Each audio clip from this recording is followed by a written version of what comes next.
Salve, salve, galerinha do terceiro ano. Aqui quem tá falando é o professor Júlio. A gente vai ter uma aula sobre o revisional, exercícios que eu passei para vocês, né?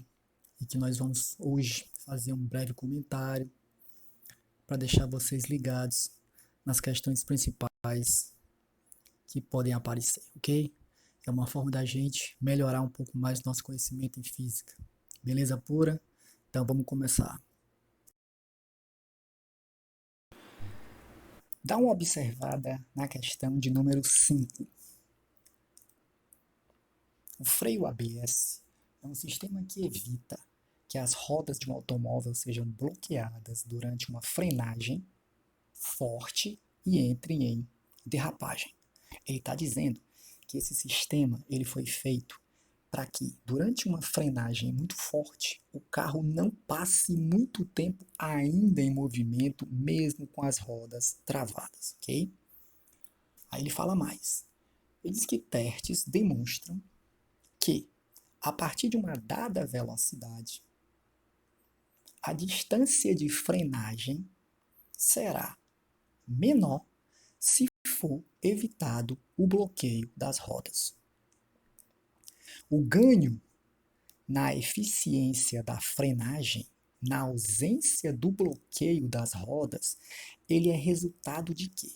Ou seja, quando você tem uma eficiência na frenagem devido ao sistema ABS, isso inclui a ausência do bloqueio das rodas. Mas onde isso é resultado? Então vamos lá. Item A. Ele diz aí: o coeficiente de atrito estático torna-se igual ao dinâmico momentos antes da derrapagem. Cara, se isso acontecer, se o coeficiente de atrito estático ficar igual ao coeficiente de atrito dinâmico, o carro vai capotar.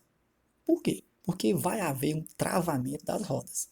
Lembre-se que o atrito, quando ele é chamado de força de atrito estática, é porque ele tem o maior valor de oposição ao movimento. Por quê? Porque ele tem o maior coeficiente, que é chamado de coeficiente estático.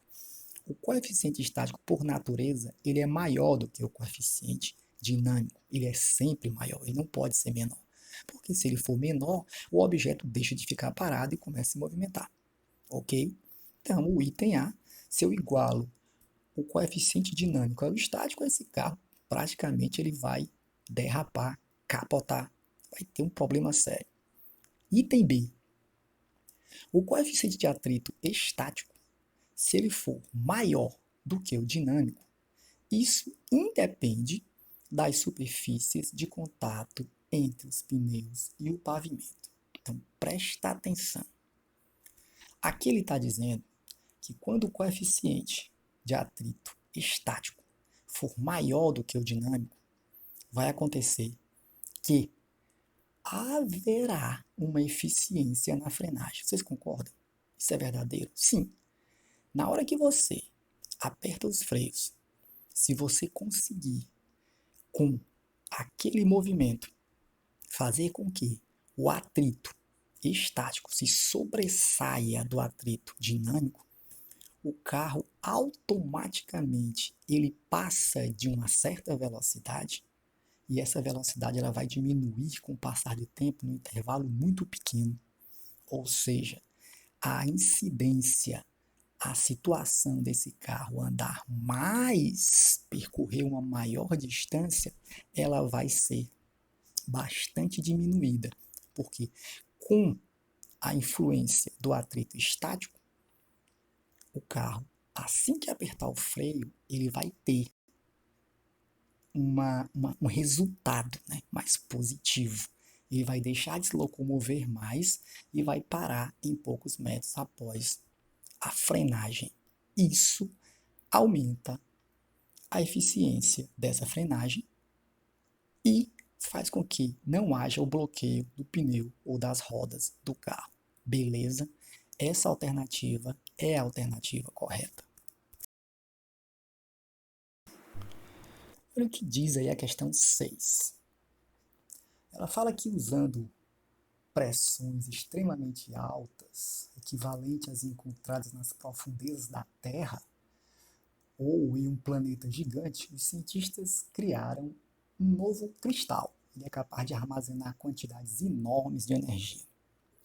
Se você utilizar um aparato chamado bigorna de diamante, um cristal de difluoreto de xenônio, ele foi pressionado e ele gera um novo cristal com estrutura super compacta e de enorme quantidade de energia acumulada.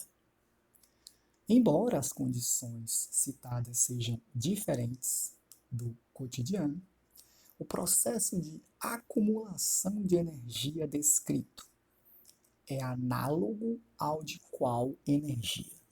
Senhores, o enunciado ele é bem preciso. Ele fala alguns termos que você não pode e não deve passar desapercebido. O primeiro deles é quando um novo cristal com estrutura super compacta e com enorme quantidade de energia acumulada. Um outro termo que ele também fala é que esse aparato ele armazena enormes quantidades de energia. Aí ele te dá os exemplos. Se é análogo, né? Item A. Armazenada em um carrinho de montanha-russa. Item B. Armazenada na água do reservatório. Item C. Liberada na queima de um palito de fósforo. Item D. Gerada nos reatores das usinas nucleares. E o item C. Acumulada em uma mola comprimida. Observa que ele diz aqui que a energia é acumulada. No item E, ele fala acumulada em uma mola comprimida. Esses dois exemplos, eles dizem respeito à mesma energia. A energia potencial elástica. Tá? Energia que fica acumulada. Ok? Então, a alternativa correta é a alternativa E. Olha a questão 1 das atividades adicionais. Ele fala assim: para obter a posição de um telefone celular, a polícia baseia as informações do tempo de resposta do aparelho em relação às torres de célula da região de onde se originou a ligação. Em uma região, um aparelho está na área de cobertura de 5 torres. Ele te mostra o esqueminha aí embaixo. Considere que as torres e o celular são pontiformes e que elas estão sobre o mesmo plano. Ele pergunta qual é o número mínimo de torres que é necessário para se localizar a posição do telefone celular que originou a ligação. O que você faz essa questão? Não é uma questão de cálculo, mas é uma questão de geometria. Se você traçar um triângulo onde o celular ele fica basicamente no encontro das retas que saem de cada vértice e vão para o lado oposto na mediana, ou seja, na metade do lado do triângulo, né? Você faz um triângulo e puxa uma reta saindo da metade de cada lado desse triângulo em direção ao vértice oposto.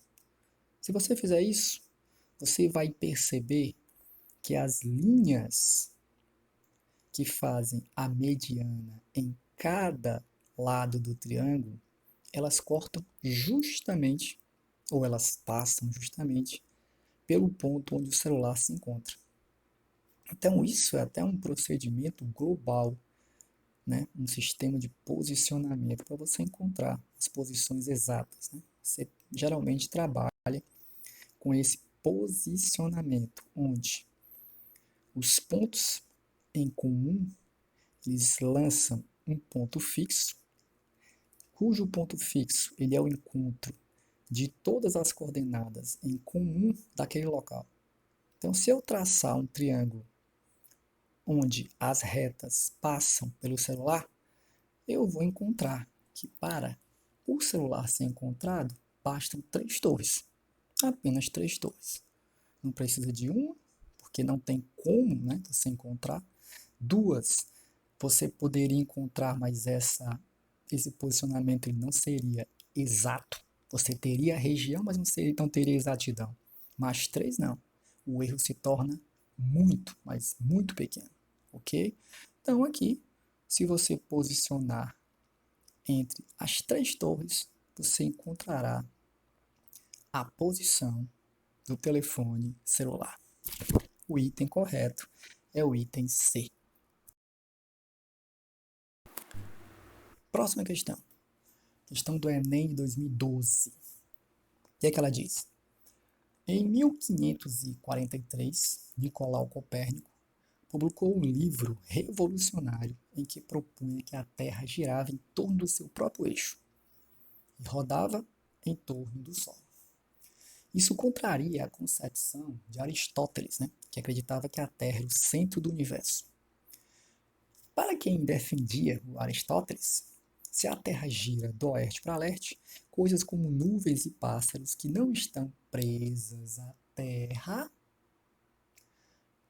pareceriam estar sempre se movendo do leste para o oeste, juntamente com o Sol. Mas foi o Galileu que, em 1632, baseando-se em experiências, rebateu a crítica aristotélica, confirmando assim o sistema de Copérnico.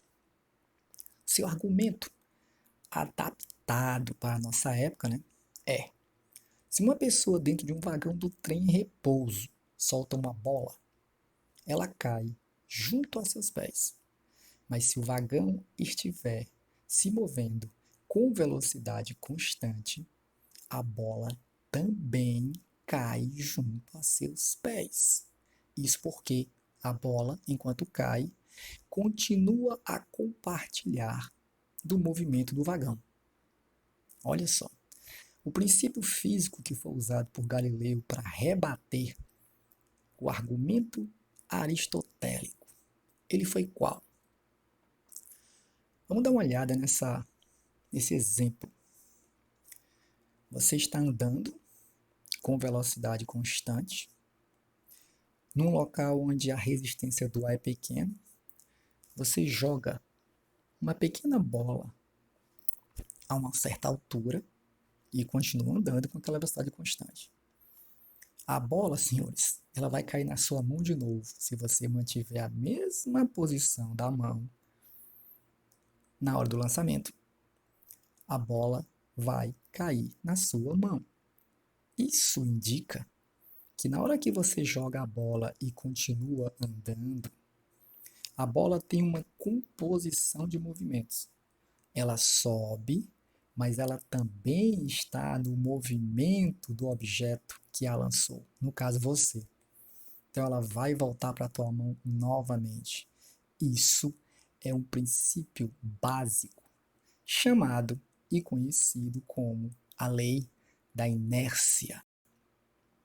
A lei da inércia diz que se não houver nenhuma força agindo sobre os corpos, eles permanecerão na situação em que se encontram, ok? Então, esse fato justifica o princípio usado por Galileu. A alternativa correta é o item A lei da inércia. Questão de número 2, Enem de 2012. Alguns povos indígenas ainda eles preservam suas tradições realizando a pesca com lanças, demonstrando uma notável habilidade para fisgar um peixe em um lago com águas tranquilas. O índio ele geralmente mira abaixo da posição em que enxerga o peixe. Ora, ora, ora, ora. O que ele diz mais? Ele deve proceder dessa forma porque os raios de luz, dois pontinhos. Ora, vamos pensar um pouquinho. O assunto agora trata-se da refração. A refração, de uma forma bem resumida, quando uma onda eletromagnética, um exemplo aqui, um raio, um feixe, de luz, ele bate na superfície de separação entre dois meios devido à refringência de cada meio. Esse raio, se ele não tocar a superfície perpendicular a ela, esse raio vai sofrer um desvio. Vai sofrer um desvio. E esse desvio, ele é baseado na densidade, na refringência desse meio.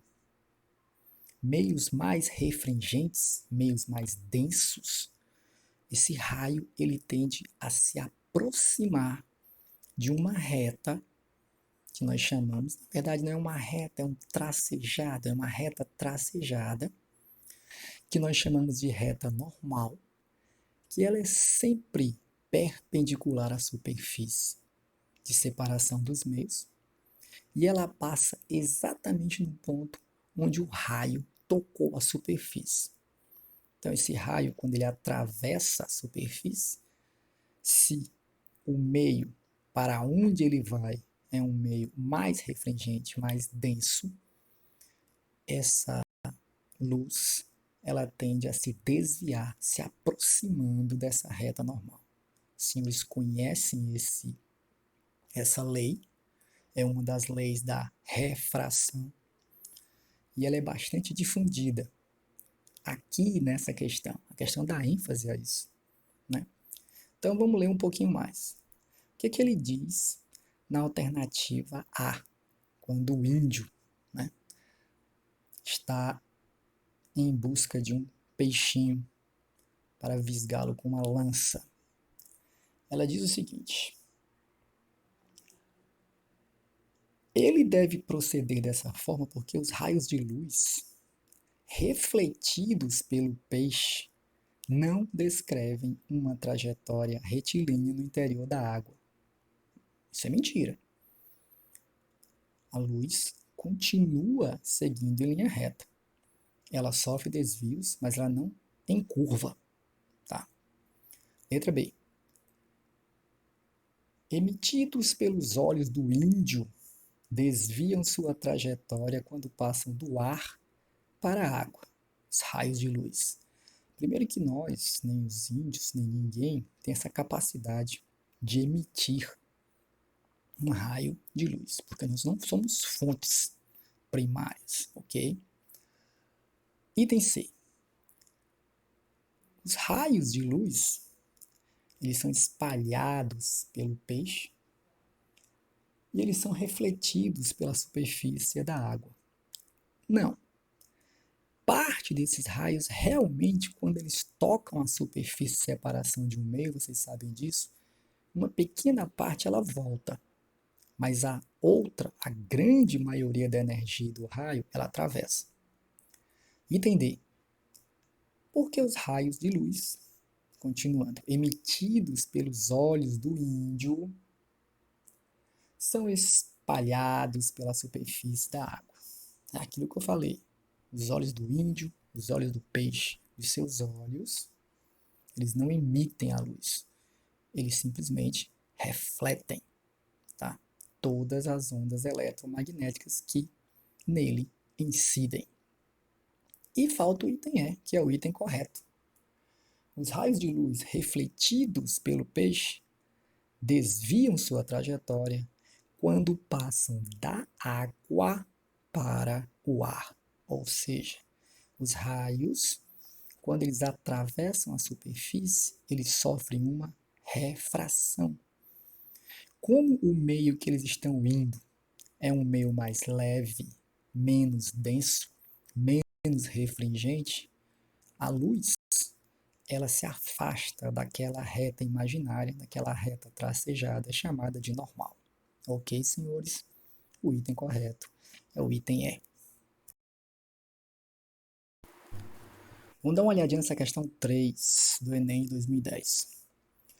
Ele fala que no nosso cotidiano, as palavras calor e temperatura elas têm conceitos um pouco diferentes dos conceitos que a física trata, né? Ele fala o seguinte: na linguagem corrente, calor é identificado como algo quente. E a temperatura, ela mede a quantidade de calor, ou seja, a temperatura mede o que fica quente. Esses significados, no entanto, eles não conseguem explicar diversas situações que podem ser verificadas na prática. Então, o que ele diz? Do ponto de vista físico, né, científico, que situação prática mostra que esses pontos de vista eles são limitados, ou seja, que esses pontos de vista, você utilizando os para explicar algum fenômeno físico, você vai acabar errando, se confundindo. Então, vamos agora para os itens. O que diz esses itens aí? Primeiro, o item A. A temperatura da água ela pode ficar constante durante o tempo em que estiver fervendo. Se você falar isso para uma dona de casa ou para um dono de casa que não tem conhecimentos físicos, ele vai dizer: isso é mentira. Porque o fogo fornece calor para a panela fornece calor para a água, e a tendência é que a temperatura da água aumente sempre. E nós sabemos que isso não é verdade, porque existe um conceito físico chamado quantidade de calor latente, que diz que, nas condições certas de temperatura e pressão, correto, a água ela pode evaporar a 100 graus e manter-se a 100 graus. Esse é o calor latente, calor que é fornecido para a água durante a sua mudança de temperatura. Não só para a água, né? As substâncias que conseguem alterar o seu estado físico, ou seja, mudar de estado físico, essas substâncias recebem o que nós chamamos uma quantidade de calor que altera somente o seu estado físico. De sólido vira líquido, de líquido vira gás ou vapor. Isso faz com que, durante essa transformação, a temperatura da substância se mantenha constante. Pois é. Então, às vezes, quando você está no fogão e você acha que pelo fato da água já estar borbulhando, você aumentando o volume, a chama, você faz com que a água ferva mais rápido, lei do engano. Lei do engano. Por quê? Porque ali a água já atingiu os 100. Com mais chama, ou menor chama, a água vai continuar no 100. Ela não vai aumentar a sua temperatura. Isso só seria capaz, ou possível, se você colocasse essa bendita água numa panela de pressão. Aí sim, você mantendo uma pressão, você fará com que as moléculas de água não consigam evaporar, e aí você vai ter uma temperatura cada vez maior. Mas isso tem um limite, porque senão a panela de pressão explode, né? Então o item A é o item que mostra a limitação, né, de pessoas que não conhecem ou que usam os conceitos de calor e temperatura de forma incorreta. A alternativa a se marcar é o item A. A questão 5 do Enem de 2009.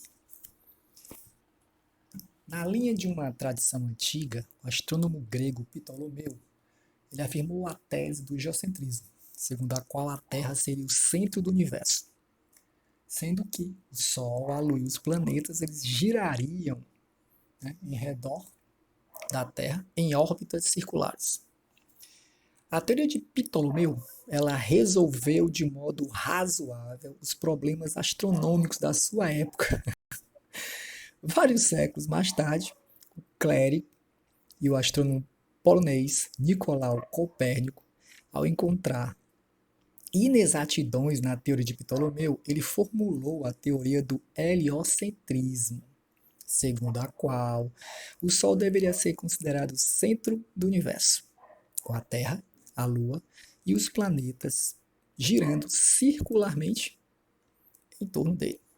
Por fim, O astrônomo e matemático alemão Johannes Kepler, depois de estudar o planeta Marte por cerca de 30 anos, verificou que a sua órbita é elíptica. Esse resultado generalizou-se para os demais planetas. A respeito dos estudiosos citados no texto, o que é correto afirmar? Então você vê que ele fala de 3 cientistas, 3 físicos estudiosos: Ptolomeu, Nicolau Copérnico e Kepler. E aí ele pergunta a respeito dos estudos, a importância, o grau de importância, o que é mais relevante entre eles. Então no item A ele fala o seguinte: Ptolomeu apresentou as ideias mais valiosas por serem mais antigas e tradicionais. Não, não. Você sabe que as ideias de Ptolomeu elas foram bastante, não foram poucas não, discutidas por Galileu. O Galileu não aceitava as ideias de Ptolomeu. Copérnico, no item B, ele desenvolveu a teoria do heliocentrismo e ela foi inspirada no contexto político do Rei Sol. Você vê que o texto em nenhum momento ele fala sobre o Rei Sol, não precisa nem você saber história. Apenas na leitura você vê que isso não tem nada a ver com a questão. Item C.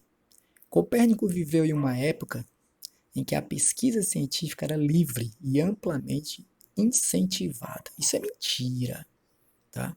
Essa época ela remete à Idade Média, né? Onde a igreja era muito poderosa. Então, não tinha essa molezinha, não. Item D.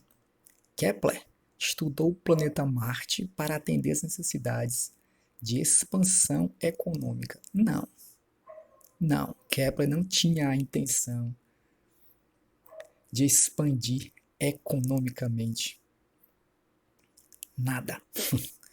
E no item E, ele fala: Kepler apresentou uma teoria científica que, graças aos métodos aplicados, ela pode ser testada e generalizada. Kepler passou anos, senhores, anos estudando e fazendo cálculos sobre os movimentos relacionados a Marte. E depois de muito tempo, ainda hoje, esses cálculos são remetidos para saber a verdadeira essência do cálculo de Kepler. E continua Kepler no comando, ou seja, os seus cálculos eles têm realmente um valor matemático muito preciso, ok? Então a alternativa correta é o item E, Kepler, e esse cachorro não para de latir.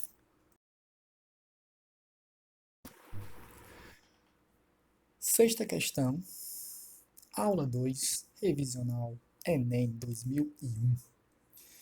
O Brasil tem potencial para produzir pelo menos 15.000 megawatts por hora de energia, a partir de fontes alternativas. Ele fala que o potencial de geração de energia ele é de 5.000 megawatts por hora. Para se ter uma ideia do que isso representa, a usina hidrelétrica de Itá, uma das maiores do país, na divisa entre o Rio Grande do Sul e Santa Catarina, gera 1.450 megawatts de energia por hora. O texto, que foi transcrito de um jornal de grande circulação, não sei que jornal foi esse, mas ele contém um erro conceitual ao apresentar valores de produção e de potencial de geração de energia. Esse erro, ele consiste em dá uma olhada lá em cima, onde ele fala megawatt-hora, 15.000 megawatts por hora. Alunos do terceiro ano têm que saber que a unidade medida watt, ela é uma unidade de medida da grandeza, potência. E a potência, por definição, é o trabalho realizado pelo tempo. O trabalho é medido pela unidade joule. O tempo é pela unidade segundo. Então a potência é joules por segundo. Ora, se a potência é joules por segundo e joules por segundo é watts, por que escrever megawatts por hora? seria joules por segundo por hora. Esse é um erro conceitual muito sério. Então, se você observar esse erro conceitual, você vai ver que no item D ele fala claramente isso. A unidade incorreta megawatt por hora não é para ser megawatt por hora. Megawatt já é uma energia pelo tempo. Ele está botando uma potência por tempo. Potência, ela mede a rapidez com que um trabalho é realizado. Então, ela está medindo a rapidez duas vezes? Impossível. Item correto, item D. Olha a questão 7 de 2012 do Enem. Isso encontra-se na aula 2 do revisional. Caderno 1, não esqueça. A característica que permite identificar um planeta no céu é o seu movimento relativo às estrelas fixas. Se observarmos a posição de um planeta em vários dias, verificaremos que a sua posição em relação às estrelas fixas se modifica. A figura destaca o movimento de Marte, que é observado em intervalos de 10 dias registrados na Terra. Você observa que a figura é um pouco estranha, né? Você tem a leve impressão de que o planeta vem, faz movimento circular e continua. Mas isso é porque você esqueceu de colocar o referencial. O referencial aí não é as estrelas fixas. O referencial aí é a Terra. E a Terra é um objeto em movimento, porque ela também gira em torno do Sol. Então, esse tipo de trajetória para quem está se movimentando e observando, ou seja, um referencial em movimento, essa trajetória é perfeitamente possível. Agora, dando uma olhada para as perguntas, ele fala o seguinte: qual a causa da forma da trajetória do planeta Marte? Aí fica fácil. No item A, ele diz: a maior velocidade da Terra, orbital, né, em certas épocas, ela ultrapassa Marte. Isso é verdade. Primeiro, pela colocação que a Terra se encontra no sistema solar. Ela está mais próxima ao Sol. Logo, ela gira mais rápido. E, sendo o observador a Terra, vai chegar momentos em que ela pode ultrapassar Marte perfeitamente, porque o movimento entre eles não é um movimento sincronizado, certo? Uns giram mais rápido que os outros. Então, isso faz com que quem esteja observando, mesmo em movimento, você tenha a sensação de que há essa trajetória curvilínea, correto? A alternativa correta é a letra A, que explica perfeitamente o que foi debatido, ok? No item B, ele fala que a presença de outras estrelas, né, faz com que ocorra isso devido à atração gravitacional. Senhores, o sistema solar, apesar de nós estudarmos e vermos várias gravuras dos planetas muito próximos, há praticamente um deserto universal, vazio, entre um planeta e outro. Então, as estrelas estão muito distantes desses planetas, ok? Anos-luz. A força gravitacional não implicaria, tá, nessa situação.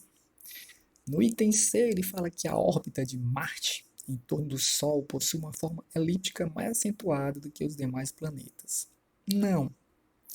Se você observar os planetas que estão mais próximos do Sol, eles têm uma órbita menos elíptica, um pouco mais circular. E aqueles que estão mais distantes, aí sim. No item D, ele fala que a atração gravitacional entre a Terra e Marte faz com que o planeta apresente essa órbita. Quem dera. Quem dera. Mas isso você sabe que é uma conjuntura dos planetas em si em torno da estrela maior, que é o Sol. E no item E, a proximidade de Marte com Júpiter em algumas épocas do ano faz com que a atração gravitacional de Júpiter interfira no seu movimento. Isso é verdade, mas não ao ponto e você sendo um referencial na Terra vê uma trajetória dessa forma, ok? Então não tem como fugir do item A. Bom, então vamos agora para a atividade adicional Enem 2016. No experimento, um professor deixa duas bandejas de mesma massa, uma de plástico e outra de alumínio, sobre a mesa do laboratório. Após algumas horas, ele pede aos alunos que avaliem a temperatura das duas bandejas usando tato. Prestem atenção, tato. Sensação térmica, né? Se os alunos afirmam categoricamente que a bandeja de alumínio encontra-se na temperatura mais baixa, é lógico, a sensação térmica é uma medida imprecisa. Intrigado, ele propõe uma segunda atividade, em que coloca um cubo de gelo sobre cada uma das bandejas, espera o equilíbrio térmico e os questiona sobre qual delas a taxa de derretimento do gelo será maior. O aluno que responder corretamente ao questionamento, o que ele vai dizer? Letra A. Mais rapidamente o gelo derreteu na bandeja de alumínio, pois ela tem uma maior condutividade térmica que o plástico. Primeiramente, alumínio é um metal.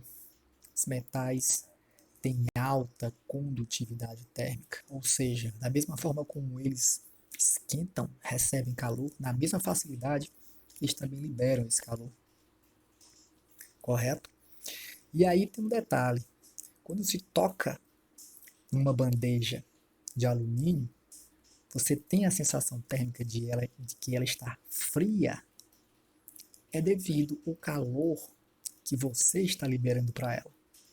Como ela tem uma condutividade térmica muito alta, assim que você toca na bandeja, o calor passa mais rapidamente do seu corpo para ela. E você sabe que quem perde calor sente frio, correto? Então, quando ele diz que ao colocar uma bandeja de alumínio e um cubo de gelo, e o garoto do item A fala que o gelo vai derreter mais rápido na bandeja de alumínio, ele está correto. Por quê? Se na sensação térmica a bandeja de alumínio está mais fria, quando ela está em contato com o gelo, a condutividade térmica dela vai ser maior.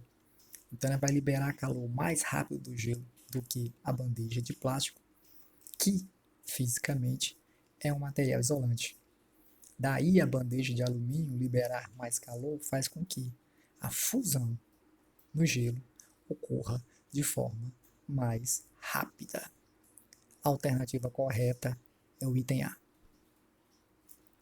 Bom, mas ainda na mesma página, você está vendo aí a questão 3 do Enem 2014.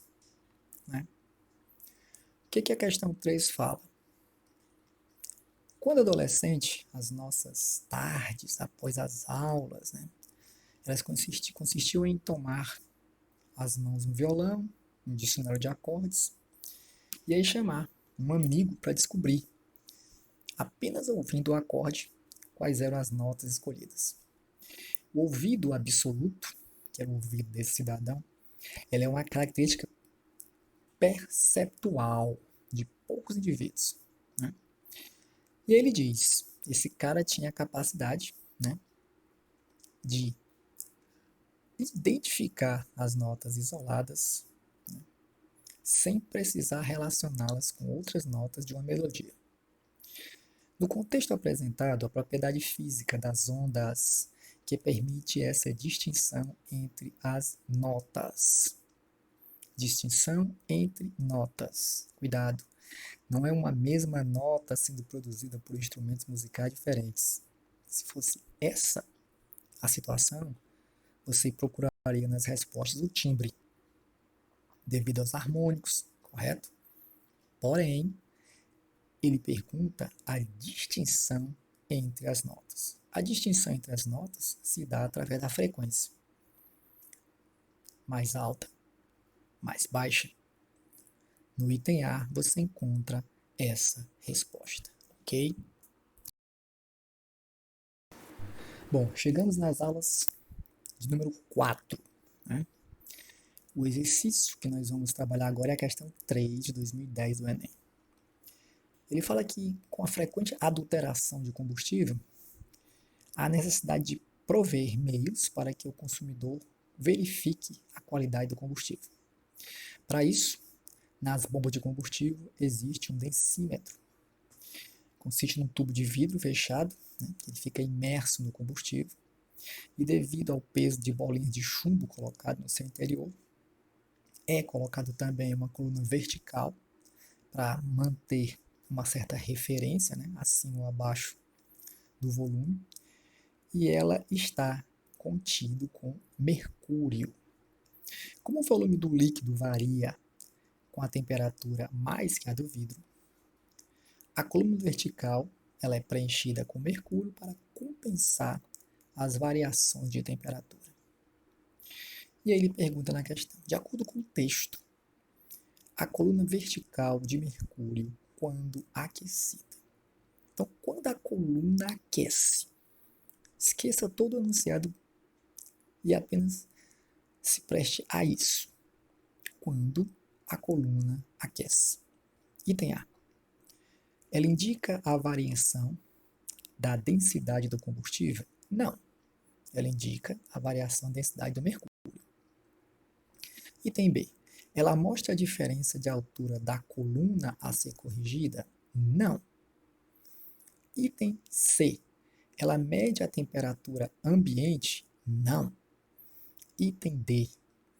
Ela regula a temperatura do densímetro de acordo com o ambiente? Não, porque a temperatura do densímetro é regulada não através dela, e sim da densidade do próprio líquido. E o item E. Ela corrige a altura de referência de acordo com a densidade do líquido. Correto? De acordo com a densidade do líquido e com o aumento de temperatura, o aquecimento do mercúrio é para corrigir isso, ok? Alternativa correta, item E. Bom, mais uma questão agora. Essa questão ela envolve cálculos, né? Então ele fala aí, a eficiência das lâmpadas ela pode ser comparada utilizando a razão considerada linear entre a quantidade de luz produzida e o consumo. A quantidade de luz ela é medida pelo fluxo luminoso, cuja unidade é o lúmen, e o consumo está relacionado à potência elétrica, cuja unidade é o watt. Por exemplo, uma lâmpada incandescente de 40 watts emite cerca de 600 lumens, enquanto uma lâmpada fluorescente, com a mesma potência, ela emite 3.000 lumens. Ele disse o seguinte, a eficiência de uma lâmpada incandescente de 40 watts vale quanto? Então vamos ver como se resolve essa questão. Então você vai fazer o seguinte, você vai usar a definição de eficiência. A eficiência é energia, que ele diz que é a quantidade de energia luminosa liberada pelo consumo, que ele chama de potência. Então é lumens por watts. Então, pegando os dados que ele te dá aí, ele disse que 40 watts produz 600 lumens numa lâmpada incandescente.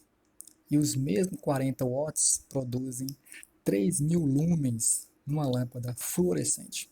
Inc, que eu chamei de incandescente, e flu, chamei de fluorescente. Então, se você observar aqui, você vê que a lâmpada fluorescente ela tem uma eficiência 5 vezes maior do que a lâmpada incandescente. 3.000 para 600. Né? A razão é 5. Então, ele fala que a eficiência da lâmpada fluorescente é 5 vezes maior que a eficiência da lâmpada incandescente. Agora vamos calcular essa eficiência. Como é que eu faço? Você diz que é eficiência e usa a fórmula. É a quantidade de energia luminosa liberada pela potência. Então, 3.000 lumens por 40 watts, você vai ter 75 lumens por watt. Essa é a informação 1. Bom, o que ele diz na questão? Ele quer saber qual lâmpada fluorescente tem a mesma quantidade luminosa de energia que uma lâmpada incandescente com 40 watts possuiria. Então você vai fazer o seguinte, você vai colocar a fórmula novamente, só que para a lâmpada fluorescente. Onde tem a eficiência da fluorescente, você vai colocar 75. Essa emissão, que é a quantidade luminosa, que é a energia liberada, você vai descobrir. E a potência, você vai colocar 8 watts. Por que 8 watts? Porque se eu multiplicar 8 watts por 75 lumens watt, eu vou encontrar 600 lumens. E isso se encontra na alternativa C, que ele diz: a lâmpada vai ter uma eficiência menor que a de uma lâmpada fluorescente de 8 watts, que produz a mesma quantidade de energia. Ok, senhores? Mais uma questão de cálculo para a gente resolver agora. Um consumidor desconfiou que a balança do seu mercado que comprou estava aferindo erroneamente, né, a massa dos produtos. Então ele pegou um produto, levou esse produto para casa para saber se realmente essa massa estava sendo medida corretamente. Então ele encheu um recipiente com 1 litro de água e colocou, no caso, os legumes dentro dessa água. Assim que os legumes entraram em contato com a água, o volume do recipiente passou para 1,5 litro. E também que a porção não ficara totalmente submersa, ou seja, os legumes ficaram boiando na água. 1/3 de seu volume estava fora da água, ou seja, 2/3 dos legumes estavam submersos. Para concluir o teste, o consumidor, com a ajuda da internet, verificou, né, que a densidade dos legumes ela é a metade da densidade da água. Como a da água é 1 grama por centímetro cúbico, a dos legumes é 0,5 gramas por centímetro cúbico. Lá no supermercado, quando ele foi medir, né, a balança registrou 0,500 kg, ou seja, meio quilograma. Considerando que o método adotado ele tem uma precisão boa, né, podemos concluir o quê? Que se essa balança estiver realmente descalibrada, ela deveria ter registrado a massa da porção de legumes igual a. Então vamos ver as alternativas, né? Então deve medir aí a massa desses legumes. Quanto seria essa massa? 0,073, 0,167, 0,250, 0,365 e 0,750.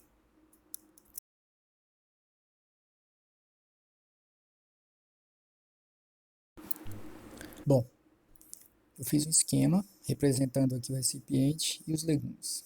2/3 dentro d'água, 1/3 fora. Sabemos nós que o volume correspondente ao aumento da água é o mesmo volume que está submerso. Ou seja, 2/3 do volume dos legumes ele é igual a meio litro de água, porque inicialmente tinha 1 litro, o volume subiu para 1,5 litro, ou seja, a parte submersa tem o mesmo volume do aumento, né, da água. Então, 2/3 do volume é igual a meio litro de água. Fazendo meio pelos extremos, você vai ver que o volume vai ser 3 vezes 0,5 dividido por 2. O volume submerso é 0,75 litros. Ok. Ora, agora fica fácil a gente saber a massa fora da água. A massa fora da água diz o seguinte: a densidade dos legumes é igual à massa pelo volume. Então, essa equação você pode usar para descobrir a massa fora d'água. O que eu tenho que fazer? Você pega a densidade do legume, que é a metade da densidade da água, que é 0,5. Onde tem M, você vai descobrir a massa que está submersa, aliás, a massa que está acima da água. E o volume é o volume que você encontrou, 0,75. Ou seja, a massa vai ser 375 gramas. O que é que você quer mostrar com isso, Júlio? Que quando ele fez o cálculo na balança, ele encontrou 0,500 quilogramas, ou seja, 500 gramas. Né? 0,500 quilogramas é a mesma coisa que 500 gramas. Ele encontrou 500 gramas, né, na pesagem. Só que, se você observar, só 375 na parte de cima. Se você olhar aqui, você também tem no volume de baixo 0,75. Se você fizesse o mesmo cálculo, você ia encontrar 750 gramas. Né? Então, houve um erro gritante na medida. Então, quando ele pergunta o que é que pode acontecer na questão, você observa que a porção que deixou de ser medida foi de 0,375 gramas, item D. Olha o que diz aí a atividade adicional da Unirio, questão 1. O industrial ele propôs construir termômetros comuns de vidro para medir temperaturas ambiente entre 1 grau Celsius e 40 graus Celsius, substituindo o mercúrio por água destilada. Cristóvão, que era um físico, se opôs, justificando que as leituras do termômetro não seriam confiáveis. E o que ele diz para que essa afirmação seja correta? Item A. A perda de calor por radiação é grande. Sabemos que a água tem o calor específico igual a 1. Substância difícil de perder calor e de ganhar calor. Então, a perda de calor por radiação, isso não é satisfatório. Item B. O coeficiente de dilatação da água, ele é constante no intervalo de 0 a 100 graus. Não, isso não é verdade. Sabemos que a água, quando está próximo do intervalo entre 0 e 4, a água sofre uma anomalia. Item C. O coeficiente de dilatação da água entre 0 e 4 é negativo. Correto, corretíssimo. Por que é negativo?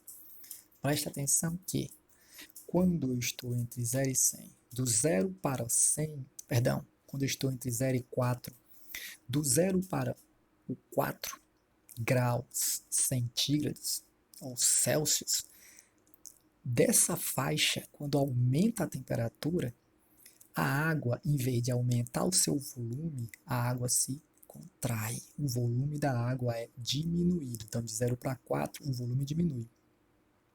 Diminuindo o volume da água, se você olhar na definição de densidade, o que vai acontecer? O volume diminui, a densidade aumenta, porque densidade é a massa pelo volume, certo? A densidade da água aumentando, o coeficiente de dilatação dela vai fazer o quê? Ele vai diminuir. Então, a resposta está correta. O coeficiente de dilatação da água entre 0 e 4 é negativo. Questão 2, de 2014, Enem. Uma proposta de dispositivo capaz de indicar a qualidade da gasolina vendida em postos, ela evita fraudes. Ela poderia utilizar o conceito de refração luminosa. Nesse sentido, a gasolina não adulterada na temperatura ambiente apresenta uma razão entre os senos dos raios incidente e refratado. Seno do raio incidente pelo seno do raio refratado, isso fisicamente é chamado de índice de refração, é o N. E ele diz que esse valor é 1,4. Desse modo, fazendo incidir o feixe de luz proveniente do ar com o ângulo fixo e maior que 0, qualquer modificação no ângulo do feixe refratado indicará adulteração no combustível. Em uma fiscalização rotineira, o teste apresentou o valor de 1,9. Qual foi o comportamento do raio refratado? Senhores, se o índice base é 1,4 e o valor encontrado foi 1,9, significa que o índice de refração encontrado é maior do que o índice de refração base. 1,9 é maior do que 1,4. Automaticamente esse meio é mais refringente. Se esse meio ele é mais refringente, o raio, ao atravessar esse meio, ele aproxima-se da normal, ok? Fazendo com que o item E seja o item correto. Aproxima-se da normal a superfície de separação. Continuando a explicação, vamos agora para a questão 4 de 2010, também do Enem.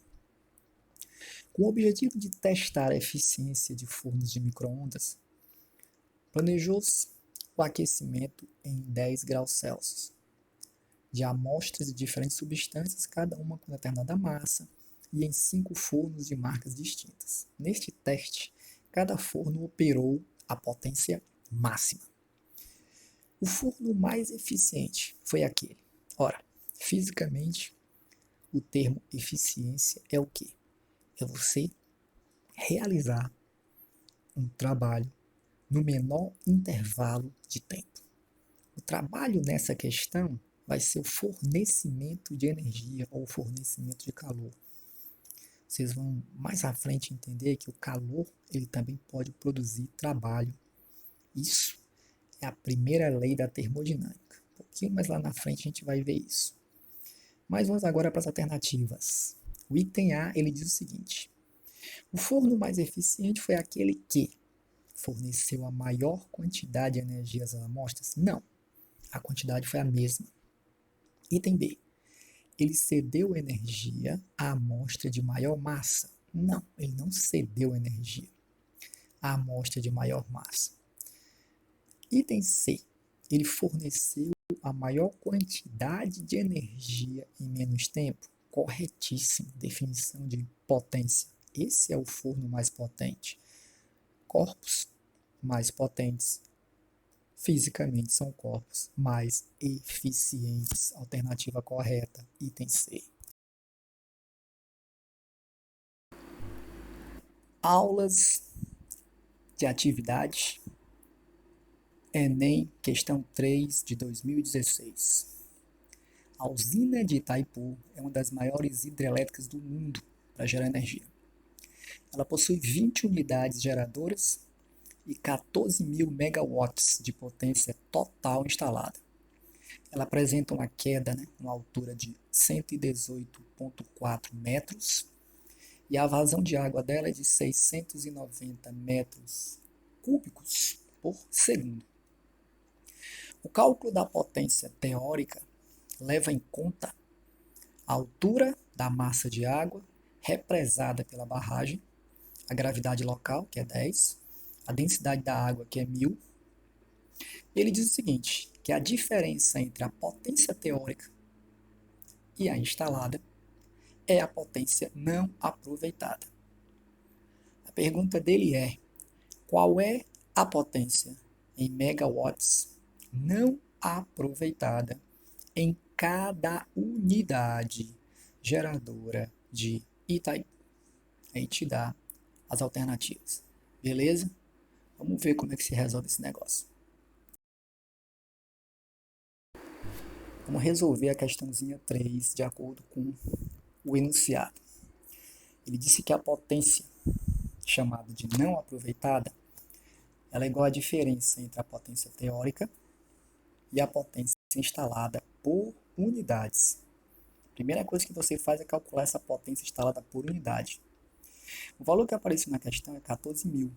Só que esses 14.000 são divididos por 20 unidades. Eu quero saber apenas em uma. Então você vai pegar 14.000, dividir por 20, e você vai encontrar 700 megawatts que é a potência instalada por unidade. Então, essa é a primeira informação que você retira da questão. Agora vamos encontrar a potência teórica. Ele te dá mais dicas na questão. Ele te dá a massa da água, ele te dá a gravidade, ele te dá a altura. Isso é típico de energia. Então, você vai tentar encontrar uma relação em que você aplica esses dados em energia. Qual é a energia que tem altura? Qual é a energia que tem massa? Qual é a energia que tem gravidade? Isso mesmo, é a energia potencial. Então, a energia potencial da gravidade, ela tem essas grandezas. Como é que eu vou relacionar energia com potência? Tem uma equação que diz isso, que a potência é igual ao trabalho dividido pelo tempo. Mas cadê a energia? Lindo, o trabalho e a energia são semelhantes. Então você pode tirar o termo trabalho e colocar energia, ou vice-versa. Então aqui eu coloquei que o trabalho, que é igual à energia potencial, ou seja, o trabalho da força-peso, ele é o produto da massa vezes a gravidade vezes a altura. Só que na questão, você não tem a massa, mas aparece a densidade. Então você usa a equação da densidade para suprimir o valor do m. Você deixa o m em evidência e vamos ter que m é igual a d vezes o volume. Ok? Então vamos para a equação. A potência teórica é o trabalho dividido pelo tempo. E quem é o trabalho? É a densidade, o volume, a gravidade e a altura. Porque eu substituo a massa na equação anterior por d vezes vô. E aí eu vou só substituir os valores. A densidade é 1000, o volume é 690, a gravidade é 10 e a altura 118,4. E eu encontro um valor gigantesco. Você vai encontrar um valor bem grande. Só que ele quer a resposta em megawatts. Então você vai pegar esse valor bem grande e vai dividir por 1 milhão. Ou seja, vai tirar 6 zeros ou vai pegar a vírgula e puxar 6 casas para a esquerda. E você chega a esse valor aqui. 816,96. O que você faz agora? Você faz a diferença. E a diferença você vai encontrar 116,96 megawatts, item C, na questão 3, senhores. Lendo a questão 4 do Enem de 2011, a gente vai ler da seguinte forma, que o motor ele só poderá realizar trabalho se receber uma quantidade de energia de outro sistema. No caso, a energia armazenada no combustível. Em partes, né? Essa energia liberada durante a combustão para que o aparelho possa funcionar. Quando o motor funciona, parte da energia convertida ou transformada na combustão não pode ser utilizada para a realização de trabalho. Isso significa dizer que há vazamento, perda, né, da energia em outra forma. De acordo com esse texto, as transformações de energia que ocorrem durante o funcionamento do motor, elas decorrem de quê? Então, vamos para o item A. Elas decorrem da liberação de calor dentro do motor ser impossível. Então, as transformações de energia que ocorrem durante o funcionamento são decorrentes de quê?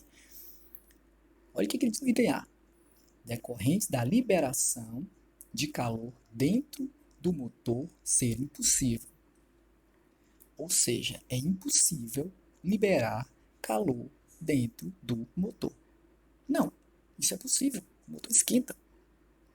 Item B. Elas são decorrentes da realização de trabalho pelo motor ser incontrolável. Se assim fosse, pessoal, os carros pegavam fogo, os carros incendiavam, porque o motor explodiu. Isso é controlado. C. Ela é decorrente da conversão integral de calor em trabalho ser impossível. Isso é lógico. Toda a energia que você consome, você não consegue transformá-la isso. Não consegue. Parte dessa energia ela vai ser liberada, ela vai ser dissipada. É impossível nós absorvermos toda a energia sem ao menos perder uma parte. Tá? Isso está na lei da termodinâmica. Isso é impossível. Você não pode só consumir energia sem perder nada durante a realização desse fenômeno. Isso é impossível. possível fisicamente. A alternativa correta é o item C. Parte dessa energia, ela faz isso, porque uma parte do calor, né, ele vai liberado pelo motor, a outra parte desse calor, o motor realiza o trabalho, e outras partes são para alguns locais, né, na água, radiadores e por aí vai. Ok, senhores? Item certo é o item C. Olha a próxima questão. Um carro solar é um veículo que utiliza apenas a energia solar para sua locomoção. Tipicamente, esse carro contém um painel fotovoltaico e ele vai converter a energia do sol em energia elétrica. Depois ele vai alimentar esse motor elétrico. A imagem mostra o carro solar, que foi desenvolvido na Universidade do Japão, que venceu um prêmio, né, em 2009 de corrida internacional, atingindo a velocidade média acima de 100 km por hora. Enunciado tranquilo. Agora vamos ver o que a questão realmente pede. Considere uma região plana, onde a insolação, que ele chama de energia solar por unidade de tempo e de área, chega à superfície da Terra. E essa insolação ela é de 1000 watts por metro quadrado. E que o carro solar possua uma massa de 200 kg, seja construído de uma forma que o painel fotovoltaico tenha uma área de 9 metros quadrados e tenha um rendimento de 30%. Olha o rendimento do carro, por mais perfeito que ele seja. Desprezando as forças de resistência, o tempo que esse carro solar levaria saindo do repouso para atingir uma velocidade de 108 km por hora, ele é um valor próximo de, e aí ele te dá as alternativas. Vamos resolver a questãozinha. Resolvendo a questão 24. Vamos colocar os dados porque eles são muitos. Fator de incidência, 1000 watts por metro quadrado. A massa do carro, 200 kg. A área, 9 metros quadrados. O rendimento do carro, 30%. A velocidade inicial do carro, 0. A velocidade final do carro, 108 km por hora, que você divide logo por 3,6, encontrando 30 metros por segundo. E ele pede o tempo da questão. A primeira coisa que a gente vai fazer é usar essa incidência ao nosso favor.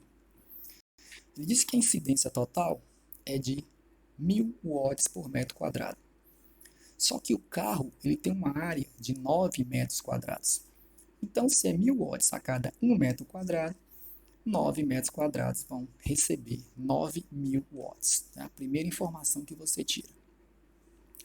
Só que esses 9000 watts, como igual a questão anterior que eu falei, eles não têm um rendimento de 100%. Há uma perda, né?